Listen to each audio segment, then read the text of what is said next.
covering the world of professional wrestling from coast to post.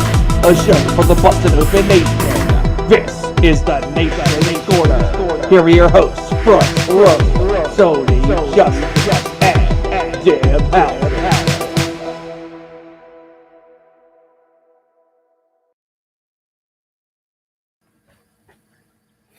What's up, pro wrestling fans? Welcome to Nation's Corner. I am Front Row. Joining me tonight is Tony Justice, and Deb Housen is on assignment. So in her place is the lovely and talented Trenda. What's up, guys? Trenda? Woo! Glad to be here. Tony. So, man, it has been a crazy week. Like, a lot of stuff happened this week in the world of pro wrestling, and we're going to cover all of it. I know the big news is everyone's talking about the WWE releases, and we're going to get to that later in the show. But I want to cover like a bunch of positive stuff first. It's Saturday. Let's think. Let's keep our spirits up tonight. Yeah. So, what have you guys been up to this week, Tony? Where are you tonight? You're at home tonight. At home, yeah. I it just worked out. I got to go deliver a load in Indiana and reload in Indiana, and it's going to Fort Worth, and it just worked. So I'm here, and then I'll be heading back out Monday, and then I'll be in Minneapolis next Saturday for Full Gear. So All right. I'm excited about that. That's awesome. And you're doing the Nation Across the Nation too.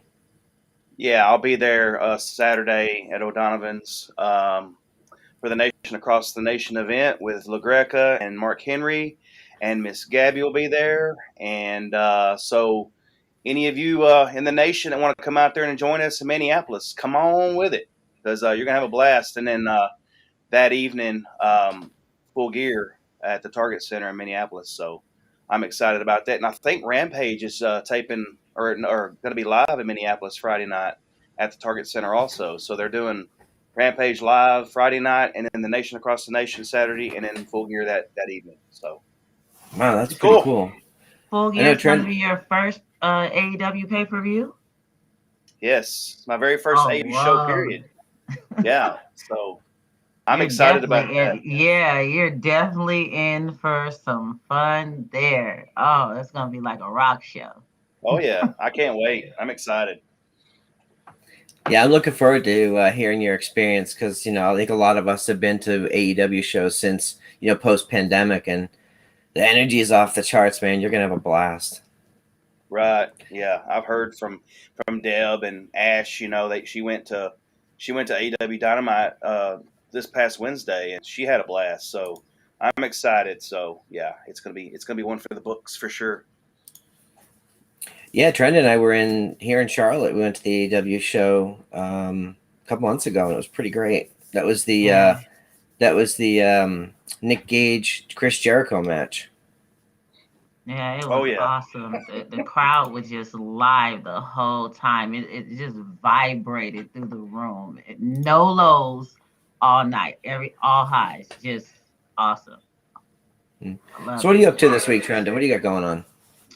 Well, for me, I had to go back to work. So pretty much I've been working more hours than I should. And I had reports to catch up on and things of that sort. So it was just a work week for me. Yeah, same. We were at a little Airbnb this week. I think I was on Zoom with you guys a few times.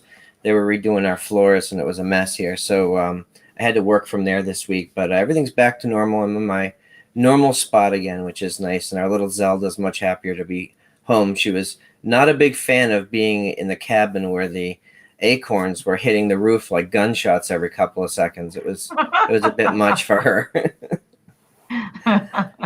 So let's jump into it. There was a bunch of stuff that happened. I wanted to bring folks up to speed with our relationship with Mission Pro Wrestling. Thunder and Brian and Melanie and the whole team over there have been very good to us as a show and to us individually. And, we're very happy to support them. And, I mentioned in the Discord earlier in the week, but, we're happy to announce that thanks to the overwhelming generosity of the Busted Open Nation, we're able to increase our sponsorship this month, starting in December, actually. And Mission Pro Wrestling is going to be putting our show logo on 2 turnbuckles for next year. So in all the pay-per-views next year, you're going to see the Nation's Corner logo front and center. So it's That's pretty awesome. exciting news. Oh, Great news. wow. Great news. Thank you so much. Yeah, so huge thank you to Thunder and Brian and Mel and Jeremiah. Just everybody over there has been so good to us. So we're excited to continue that into 2022. Oh, yeah. So having said that, they've got a big pay-per-view coming up in a couple of weeks. We did cover a little bit of it last week. They've added a few matches to the card. Now we're seeing Maddie Rankowski is going to be challenging Holidead for her Mission Pro Wrestling Championship. And Maddie's someone who we've seen a lot, not only in Mission Pro, but across the Indies and on AEW Dark. How do you guys think, Maddie, do you think she has any chance against Holidead? I think she does. I mean, it's going to be a great match. Holidead is a force to be reckoned with. We all know this. Mhm. Maddie Rankowski, I think, is going to be a good contender for that championship. I mean, she's put in the work. I had the pleasure of meeting Maddie in June at the Mission Pro show. Keep 'em Talking, I think was the name of it, and I got to talk to her after the event was over. We were, out helping tear the ring down, and I got to talk to her for a little while. And she's a great person. I mean, she's put in the hard work. I think that will be a great match. Well, I totally agree with you, Tony, in the sense of she's put in the work, and she's a great contender, but I don't see her beating Holiday. I see them both getting in there and really bringing it and working hard, but Holiday has been waiting for this moment for a while. I mean, and she's earned it, and she's not letting it go. I'm placing my bet on it right now. She's not letting it go this soon, that easy. So. Yeah, I mean, we've seen Holiday. We've seen her in person. We were in Buda. Yeah. We saw her go toe-to-toe at Genocide. Last night at the Friday Night Fights pay-per-view, she and Tasha Steelz, I think it was a street fight or no DQ, and they beat the crap out of each other. And if you've ever seen Tasha, Tasha's no joke either. So I think the world of Maddie. I think she's incredibly talented, and I expect to see her signed sometime in 2022, but I don't see her taking this title off of Holiday. No way. So there's a couple other big matches that were announced. Jasmine Allure versus Sky Blue, and I'm excited for this one because Sky Blue's been everywhere. We've seen her in NWA and Mission Pro and AEW, and just you name it, she's been everywhere. And Jasmine Allure's coming off of a loss where, she took that Mission Pro Wrestling title very briefly at the last pay-per-view, but then Holiday came and cashed in. Jasmine technically being a former champion now, but she was only a champion for a minute or two. Yeah, I was going to say tops 3 minutes. You're more generous than I. But it was a great match, though. It was a great match. I just want to shout out to Chris. Chris is right. Holiday is not someone you want to see in a dark alley. I've seen her in the light, and she's scary. Thank you. If y'all remember my interview with her in back in May, it was uncomfortable. Yes. One of the other matches I'm looking forward to is Kylan King's facing Woad, and Woad's pretty exciting. She's very physical, but Kylan King is as well, and she's adopted the moniker the King of Pro Wrestling, and she's not technically signed with AEW, but she's one of their biggest stars right now, I think. So I can't call this one. So we will have to wait and see. Yeah, I see. All right. Right. Yeah. You have to F around and find out. That is definitely Holiday. They added a couple of other matches. Of course, the big match that the Busted Open Nation's interested in. Dave LaGreca and Thunder Rosa have this ongoing feud. And it's been pretty incredible. It's been insane. Look, I love Dave. I think the world of him. But we've seen Thunder. We've seen her wrestle in person, on TV. She's very physical, very dangerous. And I know that he's now chosen, Laney Luck has stepped up to take his place. And while she's a good in-ring competitor, of course, she's a credible in-ring competitor, but I don't see her faring well against La Mera Mera if Thunder is picturing Dave's face. Thank you. So I totally agree. I love. What do you Dave. think the outcome of this is going to be?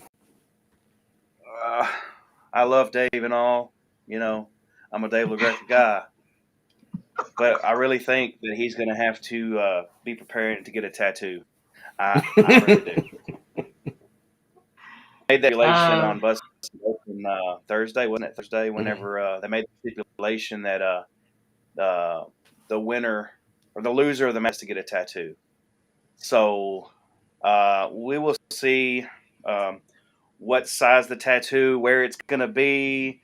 I jokingly said that Thunder's going to slap him in the chest and one of her handprints he could get tattooed. Oh wow! It makes him get the whole thing. We've all seen that live. See, she tattooed him up pretty good. She tattooed him up pretty good back in May with those chops. So, but yeah, I mean that is going to be that whole segment, that whole match is going to be awesome, and I'm going to be there for it live. I can't wait for that. So, wish y'all could be there with me. We've got me, Money Mark, Garza, and his beautiful wife, and Mark's from New Mexico, and RA. Sean's even, and RA, and Sean's even trying to come too. So we'll see. I'm jealous. That's awesome. Wow. Yeah, I know Dave's looking forward to having a lot of support. The question is, will our group be supporting Dave or Thunder? Who's on his side? I mean, I like to back a winner, so wow! Tell you, what do you have? Where's my apology? Nice. Poor Dave. Oh, I've still got the sign. So. Nobody forget you, RA. I was just cutting Tony off before I got to your name. He was getting there, I promise. Yes. I'm picking your butt up at the airport. How can I forget you, RA? Yeah, don't forget him at the airport, please. So there's a bunch of other good matches, of course. Rache Chanel versus Zeta Zhang. We saw Zeta Zhang at Bloodsport recently. And the Renegade Twins are defending their title against Forces of Nature, Riley Matthews and Big Mama. And I'm not as familiar with them. I think we've seen Big Mama once before in a Mission Pro. I don't know about Riley Matthews. Maybe. I'm just not as familiar. The other thing I wanted to touch upon is their December show is Silver Bells. And they haven't released matches yet, but they released the graphic for the show.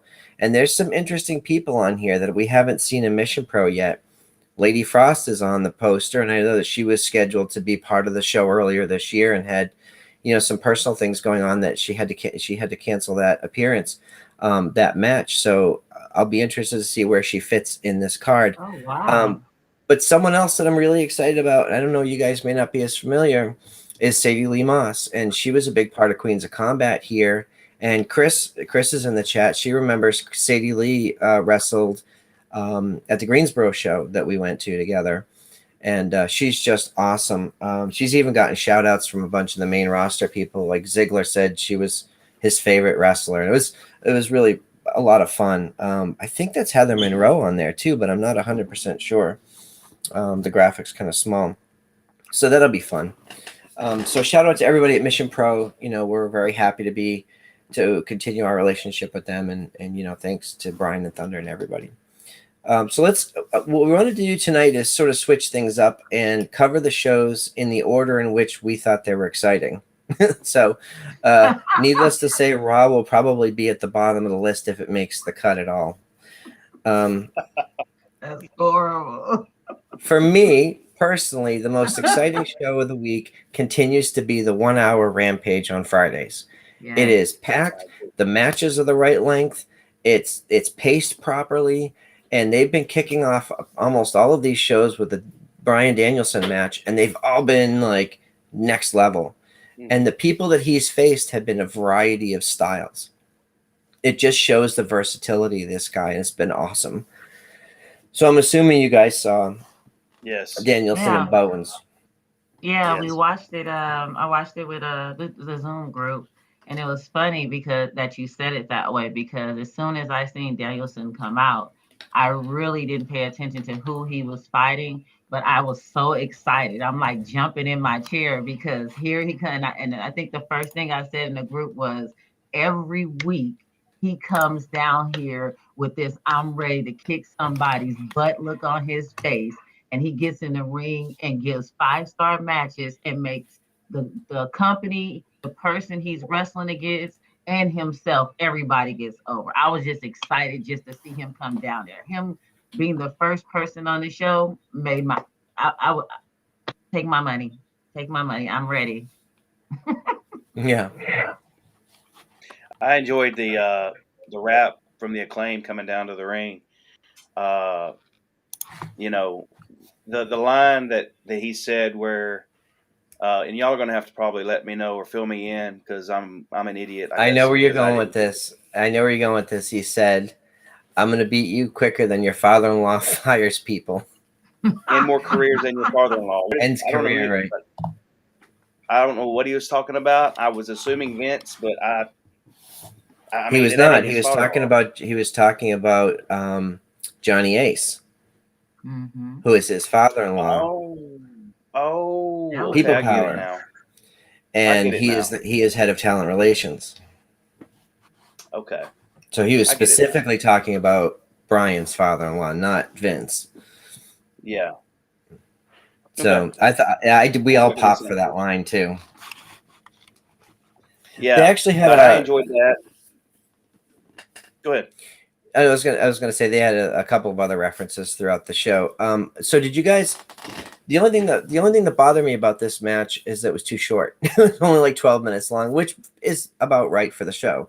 I'm not actually complaining, but I could watch 30 or 40 minutes of Bryan Danielson every week. Yeah, give him half the show every week. It'd be fine with me.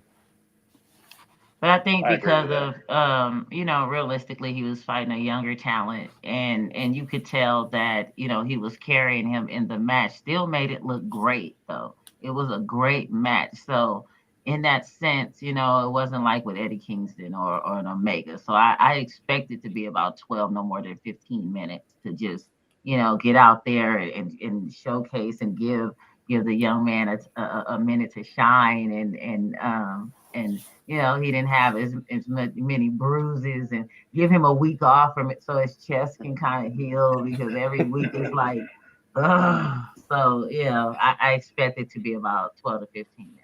Yeah. It's interesting how Brian is able to elevate people of all skills. Like you've got a guy like, exactly. Like Bowens is relatively new compared to the other people that Brian's faced, but he made Kenny Omega look better. Like, how do you do that? Oh, wow. Exactly. My thoughts exactly. Don't get me started. I could talk about Danielson for another hour, just on every level. Like, I feel like he's elevated AEW just as in the pro wrestling game to another level. So yeah, awesome. So I want to skip over the segment that we're going to talk about in a minute real quick and just touch on Red Velvet and the Bunny. This was another round in the TBS championship bracket. Mm-hmm. It was okay. It was fine. Like Red Velvet, mm-hmm. I think they were given, my guess is that their time was cut short because she ran to the ring, no entrance, just ran to the ring and started wrestling. Yeah. And it was fine. It was an okay match. Like her and the Bunny were fine. Of course, Jade Cargill was ringside, as you'd expect. To me, this was sort of a throwaway match.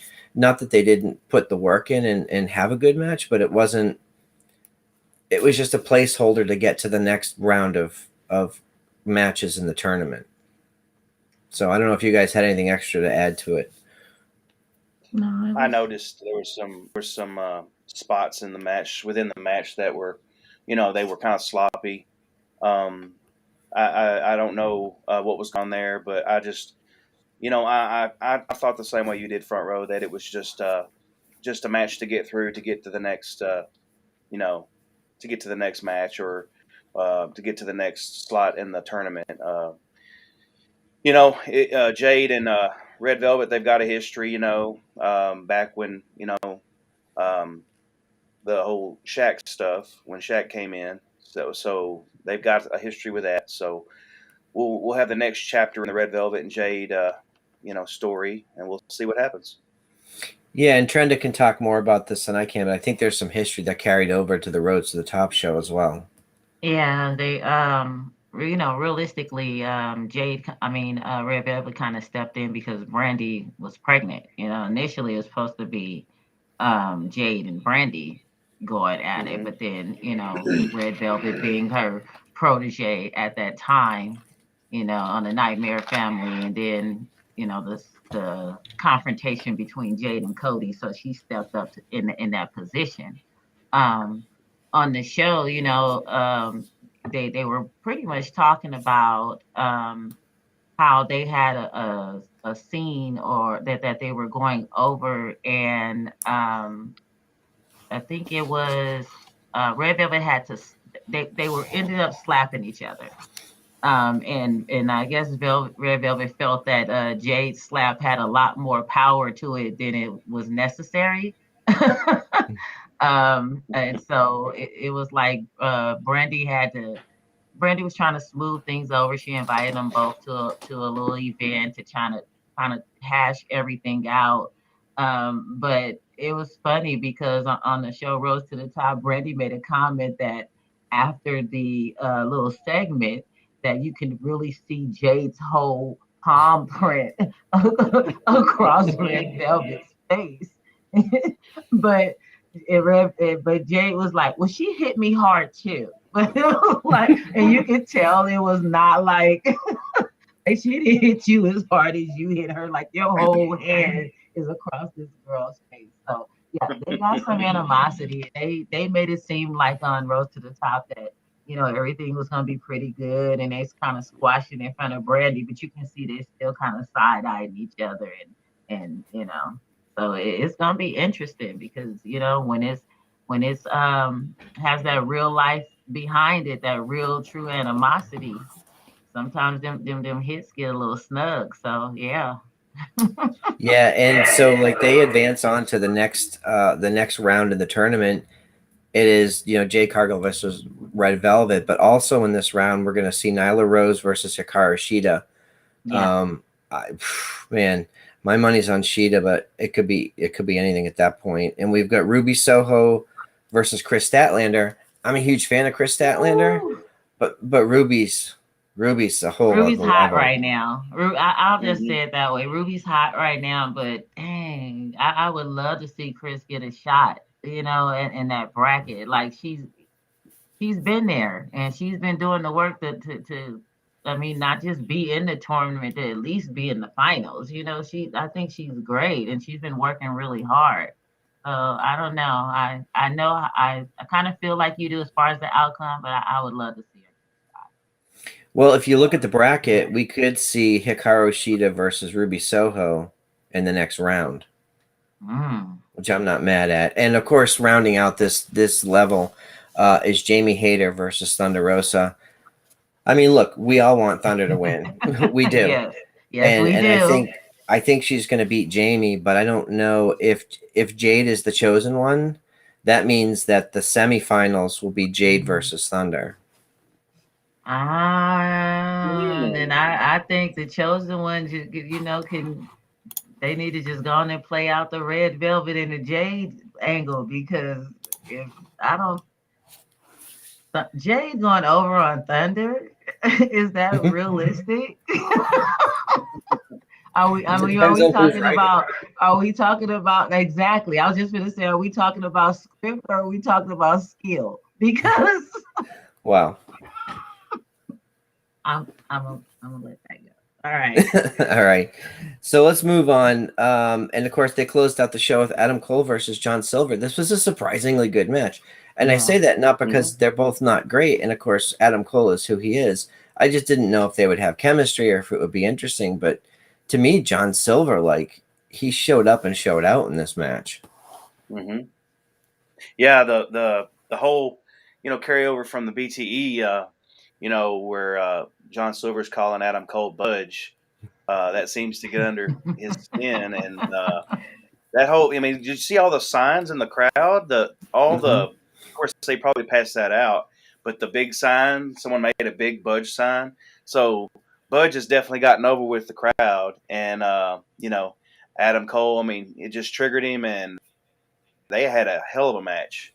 That was a hell of a. I don't think they're passing signs out. I think Tony Khan likes things to happen organically. I would bet on those signs being real fan signs. That's Well, awesome. that was good. Whoever's idea with that to do that was awesome, because I remember back in the day when when the NWO first started picking up traction with Eric Bischoff and all that, and they had the NWO signs, like little bitty NWO signs, passed out to all the crowd, and AEW's atmosphere with all the signs is reminiscent of WCW back in the attitude, back in the day, in WWF too, with all the signs. So, I mean, when you let fans, as long as they're not being vulgar, when you let the fans just bring whatever signs they want to bring, and it just adds an element to the show, So It unlike does. the other that limits and wants to control the crowd. And we'll talk about let that the in a crowd- minute because I have thoughts on that. But I Yeah. see Seth in the chat saying that he saw the people on social media who made the signs. Okay. So that's cool. And, Cool. and Deb as well. So All right. let's talk about the thing that everybody wants to talk about from Rampage. Eddie Kingston versus CM Punk on the mic. And I mean, look, like we've seen Eddie up close and personal in the NWA. We know he's fire. He's real. He's authentic. He's like that guy. But CM Punk is one of the best to ever do it. So I'm like, okay, this is going to be good, but how far are they going to go? I think they went about as far as they could without like cursing and maybe going to the hospital. Because holy crap, this was like they ratcheted up the insults and the digs. And so Trenda, what was your thought about how this went? You already know how I feel about Eddie Kingston. I'm such a fan. Like him on the mic, is like you said, it's real, it's natural, it's not even it's just him being him. And CM Punk, legendary for promos, for being able to come back real quick at you, and just the idea of the two of them being in the ring together was awesome. But to actually see it, I honestly, we were all on Zoom watching it. I muted and I was just sitting there in awe. I just had my mouth open, like, oh my God, what could possibly happen next? And I think I kept getting the feeling like I don't want them to get into the point where they get physical, because I just wanted to anticipate it so bad. I just wanted to and they just kept getting closer and closer. I'm like, oh my God. This story, I would love to see them carry this for a while. Just on both ends, Eddie said, CM Punk was one of his idols, and they looked down on him, and for whatever reason, he said it because I didn't look like you guys, or whatever he said, but whenever they have that idol and that kind of idol mentor type of mentality, and then you start feeling that emotion coming from the both of them. Yeah, I definitely want to see this happen.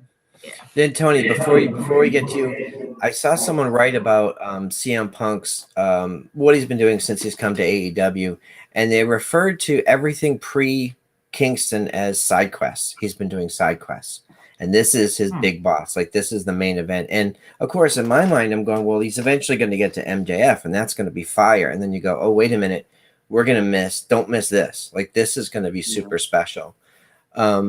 So, Tony, did you think that they were going to come to blows? Because at one point it looked like Punk was really it really irritated him. Well, I thought that they did a great job. There were a few times where Eddie was getting right up in CM Punk's face, and I was not surprised. I was surprised that CM Punk didn't react. He just kind of sat back on that turnbuckle and was just sitting there letting him say what he was going to say. And then you could tell the things that Punk was saying to Eddie was getting under his skin. He was taking his hat off. He took his jacket off. You know, it was like Trenda said, it was a stair step. And when they finally went to blows, when they, you know, the headbutt, that was perfect. That was reminiscent of Samoa Joe and Kurt Angle in TNA. That headbutt, and then when the security came from the back and the pull aparts, and that was amazing. I mean, you see that all the time, but that right there, and then when they showed Punk at the end, he was pissed.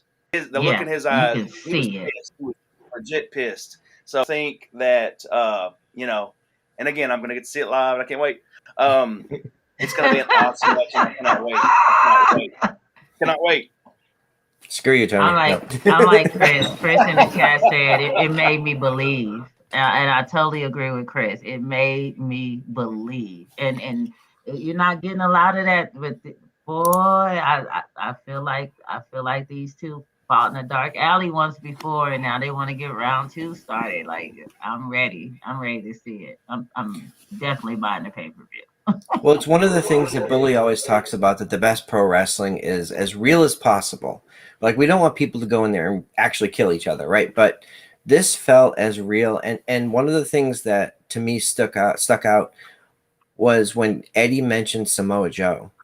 And I'm like, oh, wait a minute. Wait a minute. That's a guy in another company that you have history with. And he's actively at NXT. Like, he's a WWE performer. And he's like, yeah, when I was, and we all know what he's talking about. He's talking about his time in WWE when Eddie was there. Yeah. And he didn't say it by name, but he's like, you know, Danielson and Samoa Joe and you all judged me and treated me poorly. And I'll never forget that. You called me fat. He's like, he said that. You guys were horrible to me. And for Punk to come up and go, yeah, well, that's because you weren't good. Well, you didn't meet the expectations. And I just love that, where Punk's like, all right, well, if you want to go there, like, let's go there. And they did in a big way. What I think is interesting is that this is just a week before the pay-per-view, right? It's a week and a half, or is it next Saturday? The pay-per-view is next Saturday. Yeah. Right. Yeah. Next Saturday, coming up. So they have one more Dynamite and one more Rampage to build to. Right. So are they going to do another promo segment? Are they going to keep them apart? I mean, if I were them, I would keep them apart until Rampage, and I would have Mark host an interview segment because Mark is so good at it. Yeah, definitely. Awesome. Definitely. Like he does it with them separately in separate rooms. Exactly. Yeah. That'd probably be the best. Yeah. So I just thought this whole thing was great. It was really, really well done. So that was pretty much Rampage. Dynamite, a bunch of stuff did happen on Dynamite. I'm not going to spend a ton of time on this, but a few things that really stuck out to me. Miro versus Orange Cassidy. And I thought this was weird because they've spent so much time building Orange, and he lost pretty decisively to Miro. And Miro made him tap out quickly. Do you think this hurts Orange or not? I don't think it does. Orange, it just builds sympathy for Orange, I think. He is definitely over with the fans. He is. I don't think anything. I don't think he can do anything to hurt his over status right now. I think he's in a good place. Yes, you'd like to see Orange Cassidy, win a championship at some point, but it really isn't necessary for Orange. I mean, he's got that whole gimmick he's got going, and it's over with the crowd, and I don't think he can hurt that. Yeah, I don't know. I didn't like it. I'm just gonna say it. I didn't like the outcome. However, I don't think it hurts him because he does have that cool factor, and when you're a fan and a true fan, you're just gonna love him anyway. It's like, okay, so where do we go from here? Because he's still gonna be hard. So. Yeah. And something else I wanted to ask you guys about was the Cody and Andrade match. I think a lot of people are missing what Cody's doing. And they were talking about this on Busted Open this morning. Ryan and Mark were talking about how Cody is trying to be a good guy and they're trying to keep him as a baby face. That's not what's happening here. Yeah, go for it. So yeah. my thing is every villain thinks they're the hero in their own story, right? And we were talking about this on Zoom the other night. I think I posted this on social media. Cody is telling the story of a bad guy who thinks he's a good guy. That's why he keeps wearing the Homelander stuff, because Homelander thinks he's a hero. Exactly. He's a terrible human being on the show, but he thinks he's the hero. And Cody is telling the story, almost a version of Roman, but like when Roman was a good guy, they tried to make him a good guy and people booed him. This time, Cody knows what he's doing. He's presenting himself as a quote-unquote good guy, but everybody knows he's a bad guy. Everybody wants to boo him, and they're booing him soundly, which it's working. Like I think that Cody is a guy who's raised in the business. He understands storytelling, and he's operating at a layer that people are just now starting to see. Right. I like that comment. Mrs. Farrow said, is it successful if people don't get it though? So how over is the gimmick if nobody's really getting it? I think fans like us see it coming, and I think it's going to take a while for everybody to see what's happening. I think we're seeing the beginning of it. We understand that this is the story and the direction that he's going in, and if you've watched wrestling for a long time, you understand that layer of it. But I don't think a lot of people are doing what he's doing, so it's not evident, it's not clear. And I agree. Like right now, a lot of people don't understand it. They think that they're looking at it two-dimensionally. They're not looking at it three-dimensionally, and they're not really seeing it, but they will. It's going to come to a point where Cody's going to tell the story about how the fans hate him and how he's only tried to do what's right. And he said it in a promo a couple weeks ago. You can boo me, but I still love you. And like he played that whole card. So it will become more evident in the months to come, I think. But I think this is a long-term thing. Yeah, I agree. I'm interested to see where it goes. I'm just interested to see where this whole Malachi Black, Andrade, where this whole thing is going to. It's building to something, and I'm excited to see where it's going.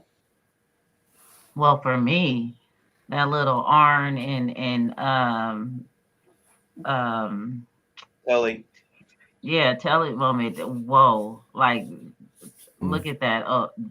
Used to be tag team partners, and then and when Arn gets that stance, I don't care how old he gets. Every time I see it from the time I was a kid, I get excited like somebody's going down. And I don't, and then even at his age right now, I really didn't believe he was really going to do anything. But when he gets in that stance, I get so excited. You know, Yeah. I thought that when that happened, you know, there was a lot of fans. I know me and Chris talked about it. It wasn't given the chance to breathe a little bit and to, you know, simmer and let people take that moment in. And then before, you know, the Lucha Brothers came down the ramp, you know, and I told y'all on Zoom when it happened, I had the thought that maybe, you know, because Arn and Tully, they didn't touch each other. They just kind of got into that stance and were standing there. And it was almost to the point to where you thought maybe if they'd have let that play out, that you could see Arn embracing Tully or Tully embracing Arn and then Arn turning heel. I don't know if they're building to that, but if you really want to, you know, because he had that whole, you know, the promo, you know, whenever he told Cody that he was getting too Hollywood and all that, and you know, they broke Cody down to bare bones, and you know, but you know, they can tell that story if they want to, if they're going to turn Arn, you know, and join Tully, and you know, there's someone else that's you know, part of that whole story too that they could bring out if they wanted to. And we all know what we're talking about, but anyway, I'm interested to see where it's all going to go. Yeah, I agree. And so the only other things I wanted to touch on, you know, Jamie Hayter did defeat Anna Jay to move on to the next round of the tournament against Thunder Rosa, as we mentioned. And then, of course, CM Punk had that nice speech. He had some kind words to say about Jon Moxley, who recently entered alcohol rehabilitation and is going to get healthy. And, our thoughts are with him and his family. It's a tough thing, especially for a guy like him. Nice. Especially for a guy like him in such a prominent position. He's on a roll. He's in all these featured positions. And for him to step away and get healthy, I think it's a hard thing, and it's a big thing to do. So hopefully he's surrounded by the right people. And especially when he gets out, it's going to be key that he's surrounded by good people when he's done with his time there.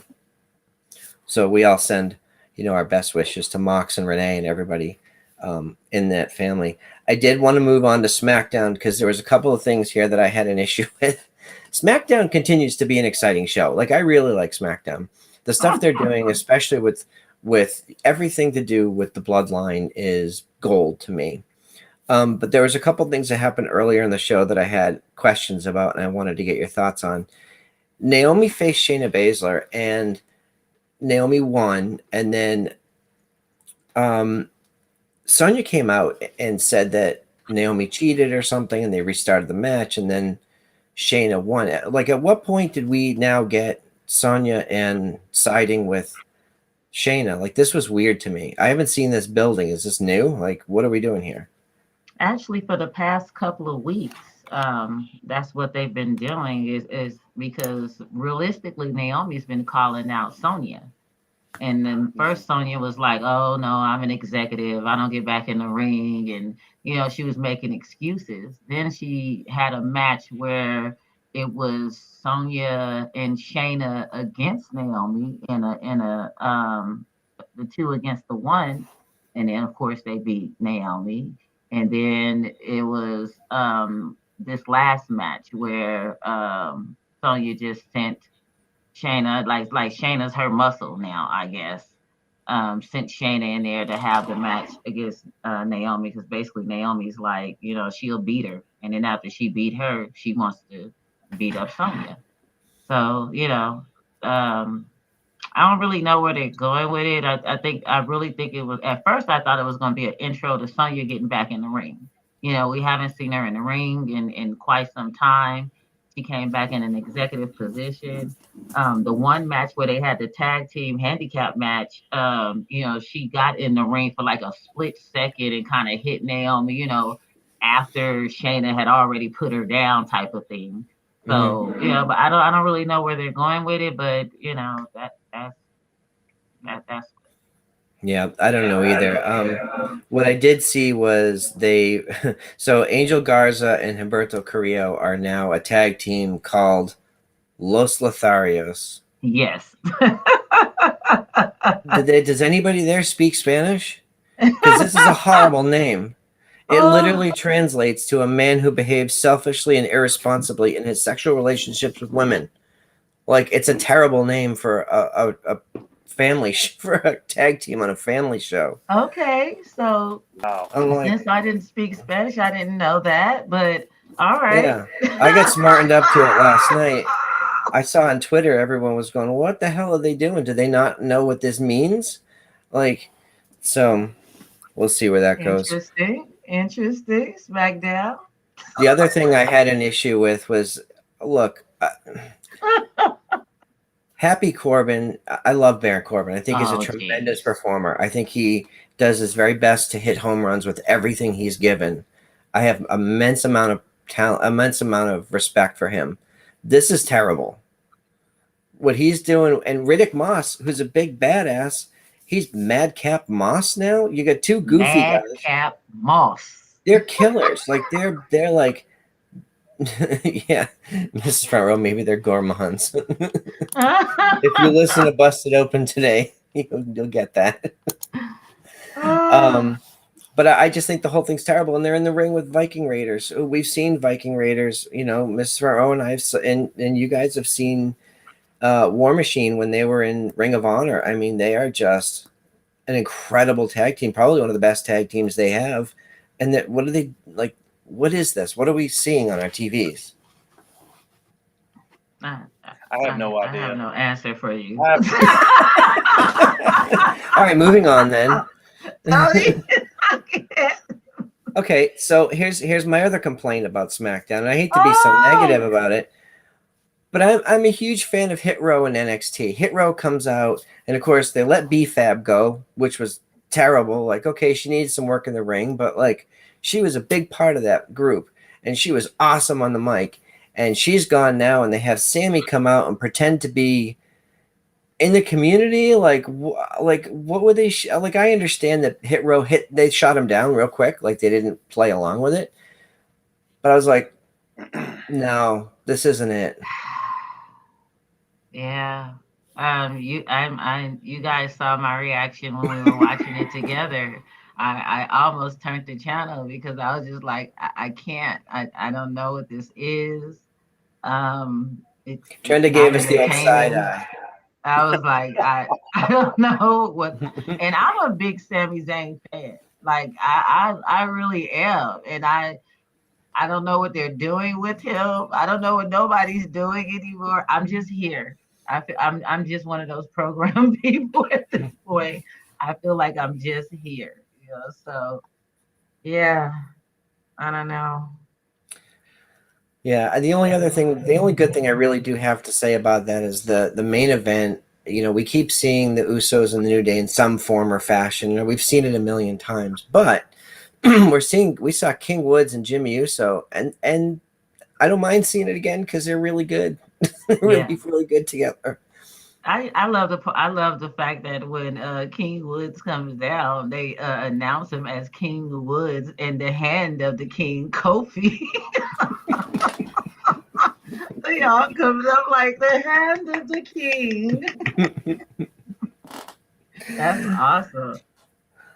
So I'm going to skip over Raw for the most part. There was a couple things I really wanted us to touch on. And I don't know, Tony, if you saw Raw, but they opened the show and I thought this was awesome. Becky and Bianca got almost 30 minutes with their promos and match. And Bianca just, to me, continues to have, she doesn't have bad matches. And Becky's great. Like, Becky's top of the card, top of the food chain. But like, good Lord, Bianca has quickly become one of the best wrestlers, male or female, in the company. The first part of that match, Bianca was knocking Becky all up. She was kicking her butt. I mean, just physically just manhandling her all over the. I was like, whoa, I wasn't sure where it was going to go. But, you know, we saw the ending. Mm-hmm. Yeah, I did see that match. I saw the Bianca and Becky match. And, you know, it was good. It was a good opening match. I mean, it was a surprise that it was a championship match at the beginning of Raw, but it was a good match. I didn't like the way it ended, but it was a good match. Yeah, that roll up with well, the tights. it was a roll up with the tights. Yeah, roll up with and the tights. And they still want us to believe that Becky's a bad guy, but she's not. Yeah. She has to literally go to Bianca's house and do something horrible to the parents, or like she has to do something so bad that everybody, I don't even know what it would be at this point. You know, feed the baby late or something. I don't know, whatever, but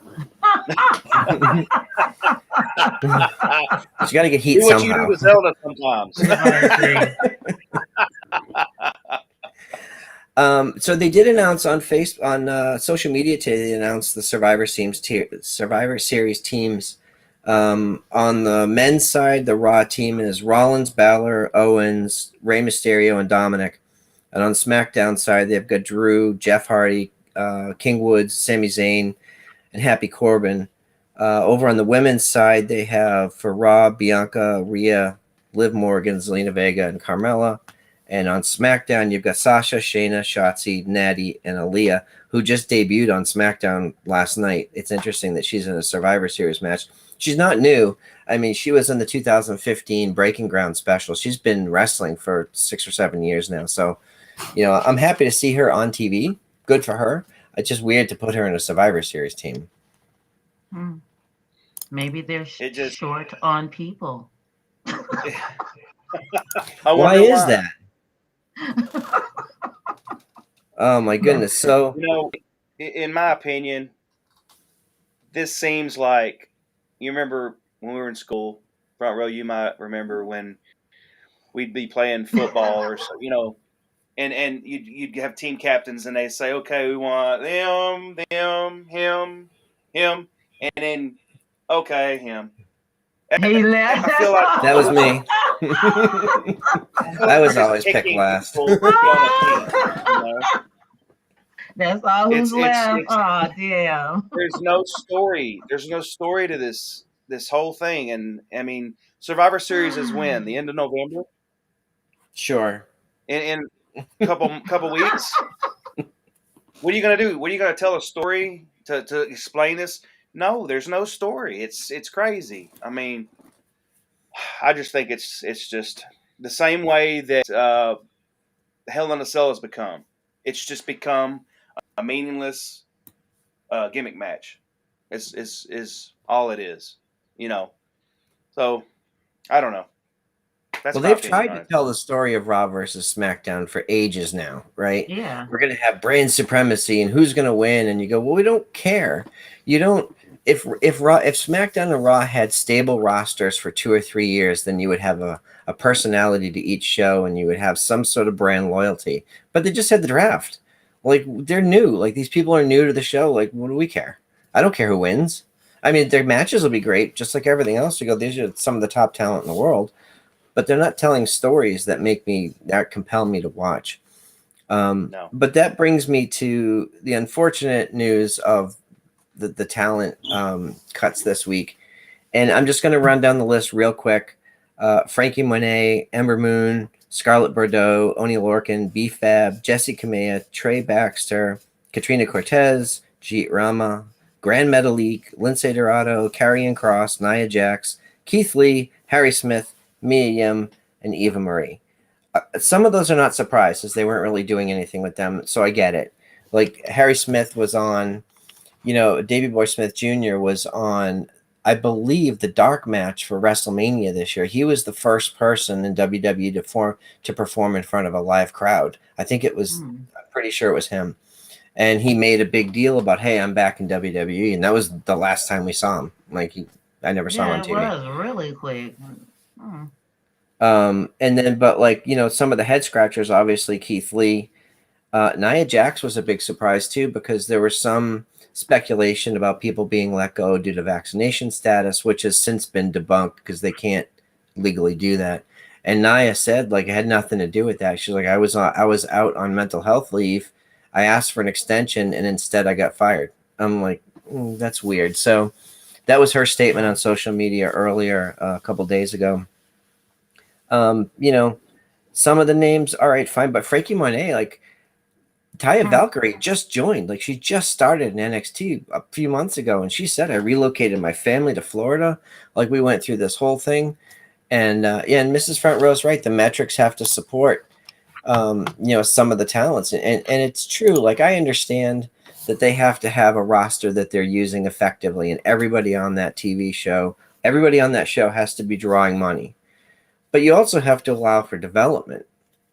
And they let a bunch of NXT people go. Literally just got there. We were just really getting used to her name as Frankie Monet. She just really started getting some real big segments. And gone. Gone. I don't get it. The Karrion Kross and Charlotte thing, that in itself, once he went up, I had no hope anyway, because it just started going downhill from there. But Keith Lee, who's been featured for the past couple of weeks with a new name, with supposed to be a new personality, and everybody's supposed to be getting behind this new guy, and gone. I don't know. For me, it's just as a fan, I'm sad. I'm sad. I don't really have any hope, which is sad to say, behind a product that I've been watching damn near all my life and look forward to seeing. And it's more just more disappointment from WWE than excitement lately. Yeah, and Neil points out Trey Baxter is also one of the new people that came in around the same time as Frankie Monet. And Chris mentions that Mia and Keith Lee got married today. Our friend Blizz was at the wedding today. He's a good friend of Mia Yim. So congratulations to them. Yeah, They both seem like really cool congratulations to the people. both. Yeah. But yeah, there were a few on here, like they were just starting to work with Karrion Kross. He was a big draw. Like, I just don't understand how you have such massive stars in NXT. And then, like you said, a guy like Keith Lee, they rebrand him as Bearcat Lee, in honor of Bearcat Wright a few weeks ago, and then they let him go. And you go, all right, well, this is similar to the thing that happened to Aleister Black. He returned to Raw. He had interrupted that match. He had a big return, and the next week he was gone. Like, all right. And I think I saw the list, and RA was kind enough to punch up a list for us. It was 70-something people this year, and I think another 50-something last year. And I think with the behind this, like the backstage and production people, they're over like 150 or 160 releases in the last 18 months. Crazy. Wow. I'm going to agree with Bobby here. Bobby's a good dude. He's on all of our streams, and he's over on Mission Pro and NWA streams as well. Taya and Ember Moon in a Mission Pro ring. Yes, please. Brian, Thunder, whoever's watching this, make this happen. We'll throw extra money at it. I don't care. But Ember Moon specifically, and I think the world of Taya, but Ember Moon versus Genocide is a money that I would travel to see. Yeah. Get my ticket. I'm coming. She will too. So that was it's another sad week, and we understand that we don't really know what goes on behind the scenes. I can't speak to like what the rationale was for the talent releases. I think it's really crappy that it happened on the day that they announced another record quarterly earnings.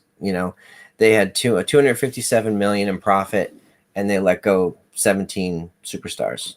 So it is what it is. For me personally, I'm leaning more towards supporting the companies who treat their talent well. Obviously Mission Pro and NWA, and we know people that work at AEW, and I've heard good things about them as a company and their culture there. So I don't know. I don't have firsthand experience there, but the people that we do know personally that work there have very good things to say. So we're kind of, for me personally, I'm shifting some of my focus away from WWE, but we'll still cover it here as much as we can. So it's 8:00. I wanted to let everybody out early. However, I also gave you guys homework. Oh, yeah. I got one thing. I want to give a shout out to John in South Jersey. He's currently at the CCW event in Delaware, representing the nation. Shouts out to John. Got his hydro with him. Nice.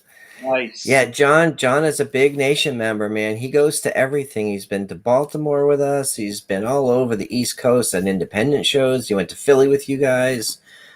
John's a good dude. I'm really, really excited that he got to go to that show tonight. Yeah, but I did want to end the show.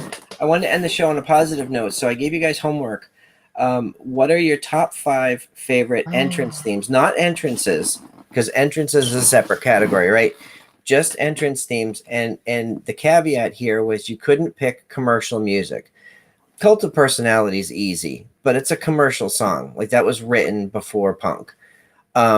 Judas was written before AEW. Like, that was already it was a top 20 hit. I know, I see your face, but we have rules in this place. Oh, I love Judas. All right. We can't just let people run amok. We got rules, regulations. Okay. I hope I did my list correctly. Go ahead. All right, top 5. My number 5 is The Fiend Let Me In featuring Code Orange. Yep, that was written for him. Yep. My number 4 is James Storm, Long Necks and Rednecks, the 2012 for TNA. My number 3 is Mick Foley's Wreck, the one from 2007 to 2012. My number 2 is Somebody Gonna Get It, Mark Henry with 3-6 Mafia. And my number 1 is Randy Orton's Voices. Wow. That's a good list. That's a good list. I think I don't have any of those. No, I have one of those. Go ahead, Tony. Yeah. My top 5. I had to change mine up because I had We to got rules. Yeah, we got rules, and I got to abide by them. Okay, so number 5, Bad Street, Fabulous Freebirds. Number 4 is D-Generation X. Number 3, the NWO theme. Number 2, the Ultimate Warrior theme. And the number 1 is the original Stone Cold entrance. The original. When he first became Stone Cold Steve Austin, that theme they used is my favorite one out of all of them they've used. It's just something about that. It just sounds more badass to me. Mm-hmm. That's a great list, and it's interesting because our lists are very like reflective of our fandoms.